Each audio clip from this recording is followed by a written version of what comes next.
आप में से 95% लोग केवल इसलिए दुखी हैं क्योंकि आप औरों को दुख देते हैं। जब औरों को दुखी किया है तो वही उनका दुख घूम फिर के आपके पास किसी ना किसी के द्वारा आ जाता है और आप ही स्वयं दुखी होते हैं क्योंकि आपने कभी दुख दिया है।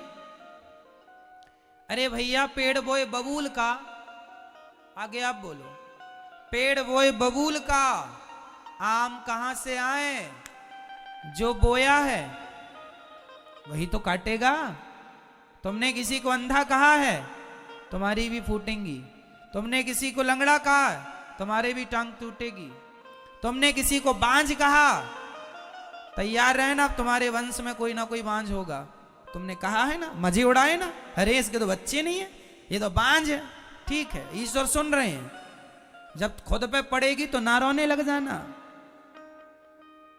दूसरों को कहने में बड़ा मजा आता, दूसरों की हंसी उड़ाने में बड़ा सुख मिलता है, दूसरों का अपमान करने में बड़ा अच्छा लगता है, और खुद पे गुजरती है रोते हो।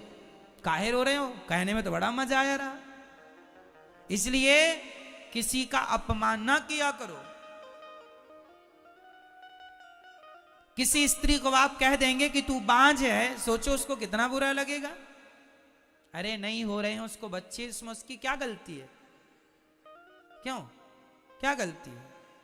ईश्वर का विधान है नहीं देना ईश्वर को। तुम काहे कह कह के पापी बन रहे हो? कह देने से तुम्हें कौन सा करोड़पति तुम बन जाओगे, लखपति हो जाओगे, पैसे मिल जाएंगे तुम्हें। किसी का दुख देखकर दुखी होना तो इंसानियत है, पर किसी के दुख में हंसना सबसे बड़ा पाप है। किसी की विपत्ति देखकर आप हंसें, इससे बड़ा भी कोई पाप नहीं है।